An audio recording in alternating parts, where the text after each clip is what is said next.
Yun no, wiring na. Wiring ng sasakyan. And actually po, kahit nag-office ako, kinuha ko tong course na to, additional knowledge. Yan ang iyak. Mag-wiring kami ng symbol na sasakyan. Power muna tayo. Brake light tsaka... Hindi, brake light na muna, diba? Hindi, ito wala pa. Horna. Hindi na. Busina at saka ilaw. Switch, so yun oh. Ilaw. Ayun. Ayan, may bilis na tayo kay sir ha. Ayan.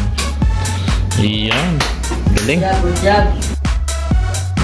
Mas mainam na may backup na kaalaman tayo sa ibang bagay para sa naman tayo mapadpad, at least meron tayong extra, pero kumbaga may additional na pwede tayong gawin aside sa ating ginagawa sa ngayon.